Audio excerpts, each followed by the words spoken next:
பிரியமானவர்களே, இன்றைய இந்த புதிய நாளிற்காக ஆண்டவரிடம் மன்றாடுவோம்.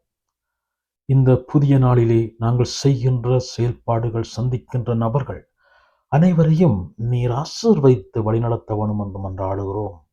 ஆண்டவரே, இந்த புதிய நாளிலே நீர் எங்களோடு பயணிக்க வேணும் என்று மன்றாடுகிறோம். இந்த புதிய நாளிலே என்ன நடக்குமோ, ஏது நடக்குமோ என்ற எண்ணத்தோடு காலையில் எழுந்து மாலை வரைக்கும் நாங்கள் உயிரோடு இருப்பதற்கு நீர் எங்களை வழிநடத்த வேண்டும் என்று சொல்லி மன்றாடுவோமாக. இன்னும் இன்றைய நாளிலே ஆண்டவர் தருகின்ற அந்த வார்த்தைக்கு நாங்கள் செவிமடுப்போமாக. செவிமடுப்பதற்கு முன்பதாக ஆண்டவரையருடைய பிரசன்னத்தை இப்பொழுது இசையினூடாக வேண்டுவோமாக. பிரியமானவர்களே, இன்றைய இந்த நாளிலே ஆண்டவர் எங்களுக்கு தருகின்ற செய்திக்கு செவிமடுப்போமாக. மாற்கு நற்செய்தி அதிகாரம் 6 வசனங்கள் 9 தொடக்கம் 6 முடிய. அக்காலத்தில் இயேசு தொழுகை கூட தலைவரின் வீட்டிலிருந்து புறப்பட்டு தமது சொந்த ஊருக்கு வந்தார். அவருடைய சீடரும் அவரை பின்தொடர்ந்தனர். ஓய்வு நாள் வந்தபோது அவர் தொழுகை கூடத்தில் கற்பிக்க தொடங்கினார். அதை கேட்ட பலர் வியப்பில் ஆழ்ந்தனர். அவர்கள், இவருக்கு இவையெல்லாம் எங்கிருந்து வந்தன? என்னே இவருக்கு அருளப்பட்டுள்ள ஞானம்? என்னே இவருடைய கைகளால் ஆகும் வல்ல செயல்கள்? இவர் தச்சர் அல்லவா? மரியாவின் மகன் தானே? யாக்கோப்பு, ஜோசே, யூதா, சீமோன் ஆகியோர் இவருடைய சகோதரர் அல்லவா? இவர் சகோதரிகள் இங்கு நம்மோடு இருக்கிறார்கள் அல்லவா என்றார்கள். இவ்வாறு அவரை ஏற்றுக்கொள்ள அவர்கள் தயங்கினார்கள். இயேசு அவர்களிடம், சொந்த ஊரிலும் சுற்றத்திலும் தம் வீட்டிலும் தவிர மற்றெங்கு முறைவாக்கினர் மதிப்பு பெறுவர் என்றார். அங்கே உடல் நலமற்றோர் சிலர் மேல் கைகளை வைத்து குணமாக்கியதை தவிர வேறு வல்ல செயல் எதையும் அவரால் செய்ய இயலவில்லை. அவர்களது நம்பிக்கையின்மையை கண்டு அவர் வியப்புற்றார்.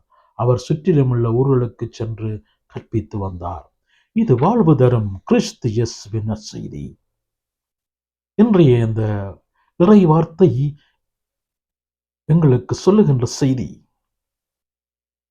இறை உடனிருப்பை நமது பலம் மகிழ்வு. இறை உடனிருப்பே நமது பலம் மகிழ்வு.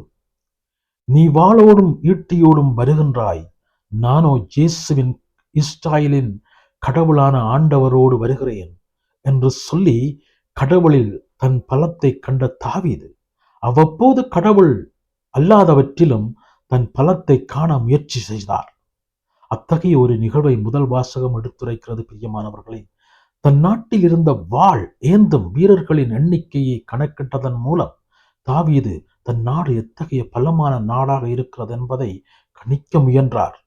எனினும் இந்த முயற்சி எத்தகைய முட்டாள்தனமானது என்பதை அவரே விரைவில் உணர்ந்து கொண்டார். பிரியமானவர்களே, எனவேதான் தான் பாவம் செய்ததாக வருத்தப்பட்டார். உண்மையான பாவம் வீரர்களின் எண்ணிக்கையோ வாளின் வலிமையையோ சார்ந்ததல்ல, மாறாக கடவுளின் உடனிருப்பையே சார்ந்தது என்பதை தாவீது அரசர் உணர்ந்ததாலே பெரும் பலம் வாய்ந்த கோலியாத்தையும் பெலிஸ்திய படைகளையும் எளிதில் வெற்றி கொண்டார். ஆனால் அதே தாவீது இப்போது சறுக்கிவிட்டார். அதற்காக அவர் கொடுத்த விலையோ மிக பெரியது. இயேசுவின் சொந்த ஊர் மக்கள் கூட கடவுளின் மகனாகிய இயேசுவில் தங்கள் நம்பிக்கையை வைக்காததன் காரணமாக இவ்வாறு தங்களுக்கு தாங்களே தீமை செய்து கொண்டார்கள் என்றால் இயேசுவின் வல்ல செயல்களை பெற்றுக்கொள்ள தவறிவிட்டனர் என்பதை மாற்றி எடுத்துரைக்கின்றார். பிரியமானவர்களே, இன்றைய இந்த வார்த்தையினூடாக நாங்கள் இந்த நாள் முழுவதும் ஆண்டவருள்ளே ஆழமான நம்பிக்கை வைத்து விசுவாசம் வைத்து எங்களுடைய வாழ்வை நாங்கள் பின்பற்ற ஆண்டவருடைய அருளை வேண்டி மன்றாடுவோமாக. ஆமென்.